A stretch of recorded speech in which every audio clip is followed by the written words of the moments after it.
Welcome back. It's time to get a check of your weather with meteorologist Thomas Geboy. And Thomas, a windy start to our Wednesday. Windy and a cold start to this Wednesday, and it's going to be a chilly and windy day really across the state. But yesterday, our storm system moved in, and it even brought snow down to St. George. This was captured by Brody WX in St. George, and you can clearly see the snow falling. So anytime we see snow in St. George, that's definitely notable. Things have calmed down by this morning, even though we will hold on to at least a chance for some wet weather in St. George through at least the first half of the day today. But things this morning in St. George, relatively calm. But as you make your way up I-15, that is not the case currently in Cedar City as snow continues to fall. This is the view with our Southern Utah University camera network. And as you see right there, the winds this morning, they are whipping around. And not only are we seeing times of snow in Southern Utah this morning, but we're also seeing times of blowing snow. We do have the winter weather advisories continuing through 5 o'clock this afternoon. The bulk of what we were going to see happen yesterday and last night, but we could still see some minor accumulations, maybe on the magnitude of 1 to 3 inches. Winter driving conditions still expected during the duration of these advisories and warnings, and we're also going to have that blowing snow potential. So if you're going to be traveling in the southern portion of the state, make sure that you're extremely careful continuing as we're still watching those advisories and warnings in effect through 5 o'clock this afternoon.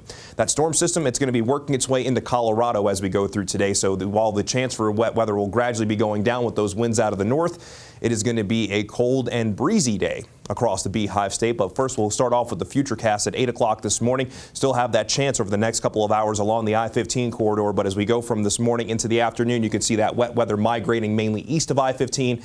And by the second half of the afternoon, most of the wet weather at this point will generally be in the high country in the central and in the eastern and southern portions of the state before high pressure builds into tonight. And that'll lead to calmer conditions for the second half of the work week, and temperatures will slowly begin to moderate, but we're still going to be looking at some pretty chilly temperatures for today and for tomorrow as well. Those winds, they're whipping around. We have a high wind warning for the eastern Uinta Basin, and we also have a wind advisory up towards Daggett County. While we still have the wind advisory for lower Washington County continuing through 5 o'clock with wind gusts upwards of 50 to 60 miles per hour. And then for the northern Wasatch Front, we have this wind advisory continuing through 8 o'clock this morning. We've already seen some canyon winds around 50 miles per hour along the northern Wasatch Front. And the wind advisory for the western portions of Juab and Millard County continues through 5 o'clock, blowing snow potential and gusts upwards of 50 miles per hour. And with these strong winds, we can't rule out the possibility for some power outages, currently gusting to 50 miles per hour in Farmington. And when you factor in our temperatures, it makes it feel even colder.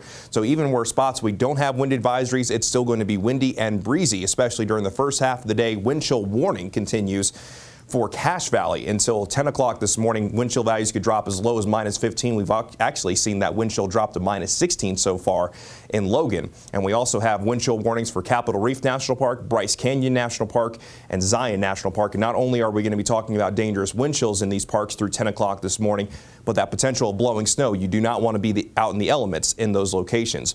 Here's the current view from Utah State University in Cache Valley. We're looking at good air quality, but that air temperature, it's 1 degree. And when you factor in the winds, again, it feels even colder. It feels like -1 right now in Logan, but that has dropped to -16 so far this morning. Feels like 13 in Salt Lake, feels like 20 in Provo, feels like 12 in Cedar City. And even St. George, it feels like it's 21. So these daytime highs will be about 10 to 15 degrees below our seasonal averages. And when you factor in the winds that we're going to have, you can subtract about 5 to 10 degrees, and that'll be your feel-like temperature this afternoon with a high of only 30 in Salt Lake, 24 in Cedar City, 42 in St. George, and we'll only top out at 31 degrees in Moab. In St. George, we'll hold on to that chance for wet weather mainly during the first half of the day, but by this afternoon, mainly partly cloudy skies, a daytime high only in the lower 40s, dropping to 20 degrees tonight in St. George. Another day in the low 40s for our Thursday, but then temperatures warming into the 50s this weekend. Could get close to 60 degrees by President's Day. Then along the Wasatch Front, that slight morning chance really is over the next hour or two. The best chance in northern Utah over the next couple of hours, generally in the high country.